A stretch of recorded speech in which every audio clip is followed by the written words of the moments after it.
할렐루야, 반갑습니다. 여러분, 곧 있으면 새해가 밝아옵니다. 옆에 있는 분들에게 한번 인사할까요? 새해 복 많이 받으세요. 새해는 승리하십시오. 새해는 건강하십시오. 이렇게 한번 인사하겠습니다. 여러분, 안타까운 소식이 하나 전해졌죠. 주일날 무안 국제공항에서 여객기가 사고가 났어요. 그래서 여러분 꼭 기도 많이 해주시고요. 우리는 대망의 새해를 맞이하지만 유가족들은 추운 곳에서 아직도 수습이 안 된 부분을 여러분 고생하고 있어요. 여러분 위해서 많이 기도해 주시기를 부탁드리겠습니다. 오늘은 묵은 해를 보내고 2025년도 새해를 맞이하는 예배의 자리입니다. 여러분 새해를 맞이하면서 어떤 각오를 여러분들이 가지고 계십니까? 어떤 새해에는 하나님 앞에 어떤 결단을 하고 있습니까? 오늘 예배를 통하여서 저는 이 송구 영신 예배 때 어떤 말씀을 전할까 고민을 많이 했어요. 그런데 이 예배만큼, 이 예배에 대한 이 이야기만큼은 우리가 회복돼야 된다. 예배가 회복되지 않으면 모든 것이 다 섰다 한다 할지라도 무너진 거예요. 그래서 우리의 삶 가운데서 여러분 오늘 이 시간만이라도 예배에 대한 하나님 앞에 결단이 세워지는 여러분 이 시간이 되어지기를 주님의 이름으로 축복합니다. 그래서 여러분 묵은 해는 감사함으로 보내고 이제는 하나님 앞에 새해가 밝아올 때에 하나님 앞에 예배에 하나님 성공하겠다라는 이 결단의 이 결심이 있어지기를 축복합니다. 오늘 이 예배에 대한 시편이 시편 15편의 이야기예요. 다윗의 시편인데요. 여러분 시편이라는 것은 다른 성경과 조금 달라요. 다른 성경은 우리 인생 가운데서 하나님이 우리에게 내려주신 말씀이라면 이 시편은요 하나님이 우리에게 주신 말씀을 말씀대로 살다 보니 어쩔 때는 기쁘고 어쩔 때는 슬프고 어쩔 때는 넘어지고 어쩔 때는 일어서고 하는 모든 것들에 대하여 하나님께 하나님 앞에 감사와 또 눈물로 고백되어 하나님께 올려드리는 이 신앙의 고백이 바로 시편의 이야기예요. 그러니까 다른 성경들은 선지자나 예언자를 통하여 우리에게 내려주신 말씀이라면 시편은 반대로 하나님께서 우리에게 주신 말씀을 가지고 우리의 삶을 살아보니 하나님께 감사와 눈물과 고백을 다시 올려드리는 바로 성경이 바로 시편이에요. 그래서 성경의 이 시편은요 인생의 희노애락이 다 담겨 있어요. 기쁨과 즐거움과 아픔과 눈물과 또 병상에 누워서 하나님 앞에 회개하는 모든 것들이 담겨 있는 게 시편이에요. 그래서 여러분들의 인생 가운데서 어쩌면 힘들거나 아프거나 넘어져 있을 때에 또는 시험에 들었을 때에 우리가 놓치지 않고 또 말씀을 봐야 할 책이 하나 있다면 바로 그것은 시편입니다. 저는 시편을 통하여서 하나님이 우리에게 회복과 말씀과 위로와 권면과 하나님의 은혜의 위로의 능력을 부어주시는 줄 믿습니다. 그러한 은혜가 여러분 시편을 통하여 역사되기를 바랍니다. 다윗은요 바로 우리에게 회복을 말할 때에 반드시 한 가지를 설명하는데 회복을 이야기할 때에 예배를 이야기해요. 다시 한번 생각합니다. 여러분 우리가 회복되기를 원하십니까? 다윗은요 그때마다 예배를 얘기해요. 하나님께 올려드리는 아름다운 제사를 얘기해요. 여러분 우리 인생 가운데 회복이 필요합니까? 그렇다면 예배가 회복되어지기를 주님의 이름으로 축복합니다. 15편의 배경은 이렇습니다. 어떤 배경이냐 하면 여러분 사무엘상의 전쟁의 한 사건이 이 시편의 배경인데요. 이스라엘 나라와 블레셋이 전쟁을 벌이는 사건이 벌어집니다. 이때 이스라엘의 왕은 사울 왕이었어요. 사울 왕이 블레셋과 전쟁을 벌이는데 백성들이 이 블레셋을 이기기 위하여 어떤 일을 벌이느냐? 하나님의 여호와의 법궤, 증거궤를 들고 전쟁터로 나가요. 그러니까 이들은 어떻게 생각을 했냐 하면 여호와의 언약궤를 들고 나가면 블레셋을 하나님이 이기게 해줄 것이다 라고 그들은 생각을 한 겁니다. 그래서 백성들이 언약궤를 보자마자 와 환호로 성을 쳐요. 와 하나님이 우리에게 오셨다 라고 하면서 언약궤를 보고 환호성을 칩니다. 여러분 이 전쟁에서 어떻게 되었을까요? 이스라엘 백성들이 처참하게 패배를 해요. 그리고는 블레셋이 그 언약궤조차도 빼앗아가는 일이 벌어지게 됩니다. 여러분, 그리고 난 다음에 한참 후에 다윗이 왕이 되고 난 다음에 이 다윗이 하나님의 언약궤를 다시 되찾기 위하여 여러 가지 고민을 하고 여러 가지 애를 쓰는데 쉽지는 않았어요. 여러분, 좀처럼 쉽지 않았는데 급기야 하나님의 언약궤를 다시 돌려올 때에 새 수레에다가 언약궤를 실어서 가지고 오는 그 일에 소가 막 날뛰면서 언약궤가 쓰러지려고 하는 그때에 웃사라는 사람이 그 언약궤를 넘어지지 않도록 붙잡은 겁니다. 여러분, 언약궤는 거룩한 것이기 때문에 열어보거나 함부로 만지면 안 되죠. 그때 하나님이 진노하사 이 웃사라는 사람이 언약궤를 만지고 바로 즉사하여 죽는 사건이 벌어집니다. 그때 다윗이 하나님의 진노가 크구나 두려운 마음에 이 언약궤를 가지고 오는 것을 멈추고 어디다 갖다 놓느냐? 가드 사람 오벳 에돔이라는 집에 이게 그 하나님의 언약궤를 머물게 해요. 그리고는 3개월이 지나니까 하나님이 오벳 에돔이라는 그 집에 하나님이 복을 주셨다라는 그 소식을 다윗이 듣고는 이제 하나님의 노여움이 끝났다. 그래서 그 언약궤를 어깨에 메고 하나님의 성, 하나님 예루살렘의 성으로 다시 돌아올 때에 불렀던 노래가 바로 시편 15편이다라고 이렇게 이야기를 하는 거예요. 자, 그러면 시편 15편은요 예배의 시편이기도 하고 또 하나 지혜의 시편이기도 하는데, 여러분, 지혜의 시편이라는 게 뭐냐?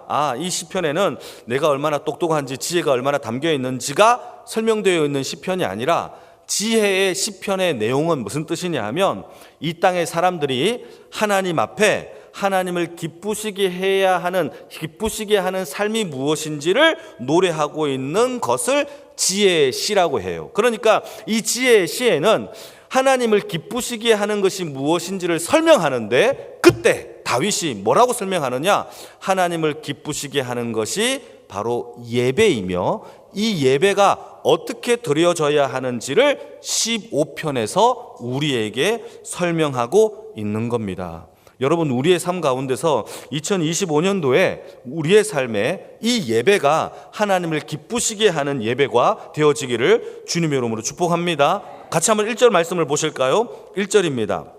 같이 한번 읽겠습니다. 시작. 여호와여, 주의 장막에 머무를 자 누구 오며 주의 성산에 사는 자 누구 오니까. 여러분, 이때 장막이라는 단어가 사용되어지잖아요. 다윗이 장막이라고 단어를 쓰는데 이것을 영어로 얘기하면 그냥 텐트예요. 텐트, 천막이에요. 그러니까 다윗은요 하나님 앞에 아름다운 성전을요 짓고 싶었어요. 대리석으로 아름다운 황금으로 여러 가지 백향목으로 아름답게 짓기를 원했는데 하나님이 다윗이 성전을 짓는 것을 허락하지 않았어요. 왜냐하면 다윗은 전쟁하는 피를 많이 흘린 손이기 때문에 하나님이 다윗에게 성전을 짓도록 허락하지 않았어요. 그러나 다윗은 많은 금과 은과 철과 여러 가지 나무들과 하나님께 드려진 많은 보석들을 많이 모았음에도 불구하고 하나님이 짓지 못하게 하니까 그의 아들 솔로몬이 하나님의 성전을 아름답게 지었던 거죠. 자, 그러면 다윗이 살았을 때에 하나님의 성전은요 대리석이 아니었어요. 금과 은이 있었던 게 아니에요. 그냥 천막이었어요. 그런데 다윗은요 이 천막으로 지은 하나님의 성전을요 사모했고 아름답다라고 노래했고 나는 그 성전에서 날마다 살고 싶다라고 이야기를 했던 것이 바로 다윗의 모습이에요. 여러분, 천막으로 지은 게 대리석보다 아름답겠습니까?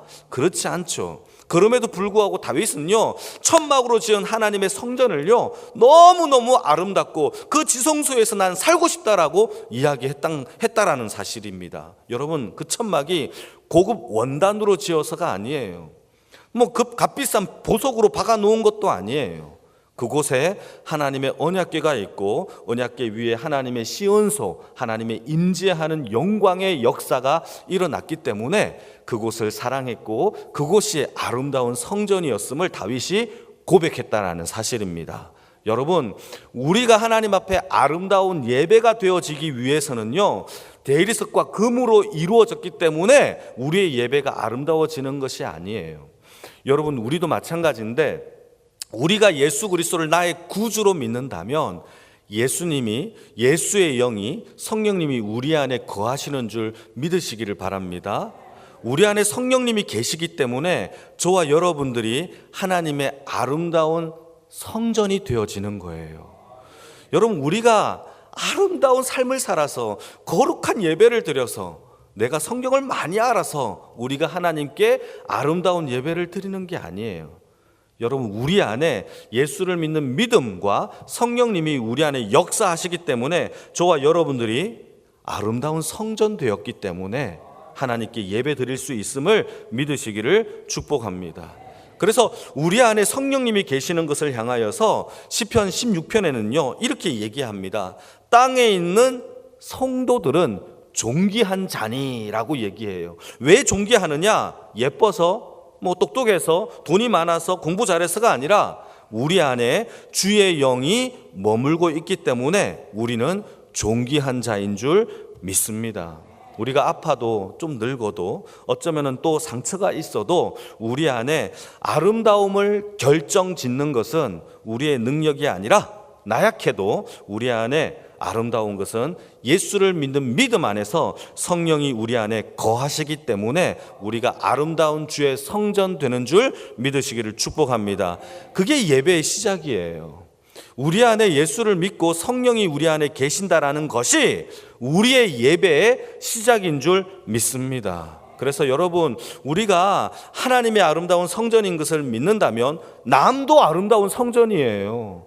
남을 함부로 하대할 수 없어요. 남에게 함부로 말할 수 없어요. 여러분, 잘 섬기고 잘 존대해야 돼요. 여러분, 우리의 인생 가운데 내가 주의 성전이면 옆에 있는 분들도 주의 성전이라는 사실을 기억하면서 서로 아름다운 성전 삼고 나아가시는 주의 백성이 되어지기를 축복합니다. 또 한 가지를 묵상해 보면 1절 말씀에 다윗이 1절에서 질문을 던져요. 뭐라고 질문 던지느냐? 여호와여, 주의 장막에 머무를 자 누구 오며? 물어보는 거예요. 주의 성산에 사는 자가 누구 옵니까? 라고 말하는 거죠. 여러분, 다윗이 주의 성막에, 주의 성산에, 주의 장막에 사는 자가 누구인지 몰라서 던지는 질문이 아니에요. 이거는 다윗이 이 질문을 던지는 것은 다윗이 그렇게 살겠다라고 하나님 앞에 신앙 고백하고 있는 모습이에요. 하나님의 아름다운 장막에 머물겠습니다. 하나님의 주의 성산에 사는 자가 되겠습니다. 라고 고백하는 것이 1절의 이야기입니다. 다시 한번 읽어볼까요? 1절입니다. 같이 읽겠습니다. 시작. 여호와여, 주의 장막에 머무를 자 누구 오며? 주의 성산에 사는 자 바로 내가 되겠습니다. 라고 고백하는 신앙 고백자가 바로 다윗인 거죠. 여러분, 저와 여러분들은 예배자라고 하면 착각을 할 때가 많아요. 찬양을 잘하고 또 헌금을 많이 내고 기도를 잘하고 뿐만 아니라 하나님의 말씀을 많이 알면 좋은 예배자다라고 생각할 수 있겠지만, 여러분, 다윗이 말하고 있는 이 예배에 대한 핵심은요, 조금 전에 얘기했던 봉사, 기도, 찬양 이런 게 아니에요. 다윗이 말하고 있는 이 예배자는요 2절부터 등장하고 있어요. 그게 도대체 어떤 예배자가 하나님이 기뻐 받으시는 이 성산에 살고 장막에 거하는 자가 누구냐? 같이 한번 읽어볼까요? 2절과 3절이 중요해요. 같이 읽겠습니다. 시작. 정직하게 행하며 공의를 진실을 말하며 그의 혀로 남을 허물하지 아니하고 그의 이웃에게 악을 행하지 아니하며 그의 이웃을 비방하지 아니하는 게 예배래요. 여러분, 우리는 예배를 드릴 때에 통성 기도하고 10시간, 2시간, 몇 시간 하나님 앞에 막 이렇게 하는 거를 예배라고 생각할 수 있지만 다윗은요 그렇게 말한 적이 없어요. 오히려 뭐라고 얘기하느냐? 하나님이 받으시는 성소의 성막에, 하나님의 장막에 거하고 성산에 사는 자는 그런 사람이 아니라 정직하게 살아가는 자, 남의 허물을 비방하지 않는 자, 하나님 앞에 정직하게 성실하게 남의 허물과 이웃을 비방하지 않는 그런 사람들이 하나님 앞에 아름다운 진짜 예배자다라고 우리에게 설명을 해주고 있는 겁니다. 여러분, 진짜 예배자입니까? 이게 예배자가 되어야 돼요. 우리의 예배가 왜 자꾸 무너지느냐? 우리는 자꾸 하나님과의 관계만 회복하려고 해요. 그러나 다윗이 우리에게 예배를 얘기할 때에 하나님과의 관계뿐만 아니라 옆에 있는 이웃과의 관계도 회복되어야만 진짜 예배다라고 우리에게 말씀해주고 있다라는 사실입니다. 예배 잘 드리는 거 중요해요. 하나님의 말씀을 듣고 여러분 설교 말씀이 잘 들리는 것도 중요해요. 그런데 더 중요한 것도 있어요. 그게 뭐냐? 다윗이 얘기한 것처럼 정직하게 내가 살아가고 거짓말을 하지 아니하며 다른 사람의 허물을 막 떠벌리면서 너 그거 잘못했지, 다른 사람의 허물을 막 얘기하며 이웃에게 비방을 하지 않는 것이, 친절하게 대하는 것이 진짜 하나님께서 원하시는 예배의 완성자다라고 우리에게 말씀해 주고 있는 겁니다. 여러분, 2025년도에는 우리의 예배가 지금까지는 하나님과의 관계가 회복되고 아름다웠다면 2025년도에는 우리 옆에 있는 분들과의 관계가 더욱더 아름다워지는 예배자가 되어지기를 주님의 이름으로 축복합니다. 이 자리에 앉으면서 말씀을 듣다가 은혜가 안 될 때 거의 대부분요, 하나님과의 관계가 틀어져서가 아니에요. 사람과 사람 사이의 관계가 틀어져서 안 들리는 거예요. 내가 너무 센 거예요. 내 자존심이. 하나님의 은혜보다 내 마음이 더 중요해요. 나 상처받는 걸 못 견뎌해요. 우리 주님은 나 때문에 죽으셨는데 나는 이거 하나도 못 견디는 거죠. 그래서 은혜가 안 되는 거예요. 그래서 다윗이 얘기하는 거예요. 진짜 예배는 하나님과의 관계 속에서의 회복, 구원, 능력 중요하지만 더 중요한 것은 옆에 있는 사람들과의 관계가 회복되어지는 것이 하나님이 받으시는 진짜 예배임을 우리에게 말해주고 있는 거예요. 두 가지가 회복되기를 축복합니다. 하나님과의 관계가 회복되기를 바라고 이웃과의 관계가 회복되어 하나님의 아름다운 예배자가 되기를 축복합니다. 미국에서 가장 유명한 공대가 있는데요, 그거는 카네기 공대예요. 카네기 집안에서 세운 이 공대인데요, 졸업한 학생들이 되게 유명한 부자들이 다 되었대요. 그래서 학자들이 카네기 공대에서 졸업한 학생들을 다 조사했어요. 추적 조사를 해보니까 이들이 한결같이 성공한 사람으로 이렇게 거듭났는데, 이 사람들이 어떻게 성공을 했는지를 다 인터뷰를 하면서 하나 알아낸 결과가 하나 있었어요. 그 유명한 이야기인데, 이들에게 하는 이 똑같은 말이, 성공해서 필요한 것은 이 지식과 능력은 단지 15%에 불과하고 나머지 85%는 다 사람과의 관계가 회복될 때에 성공하더라라고 얘기를 해요. 저는 이 말이 참 의미가 있어요. 여러분, 인간의 세상 속에서 성공하기 위하여 85%가 인간관계의 회복이라면 하나님과의 예배의 회복도 마찬가지라는 것이죠. 우리가 하나님 앞에 예배가 성공하기 위해서는 옆에 있는 사람들과의 아름다운 그 관계가, 연합이, 하나됨이 여러분 우리 예배 가운데, 우리 교회 가운데, 2025년도 가운데, 가정 가운데 역사되어지기를 주님의 이름으로 축복하고 축복합니다. 자, 그러면 이웃과의 관계 속에서 무엇이 회복되어져야 하는가? 이 부분에 대하여 3절에서 다윗이 또 얘기를 해요. 우리 3절만 같이 한번 읽어보실까요? 3절입니다. 시작.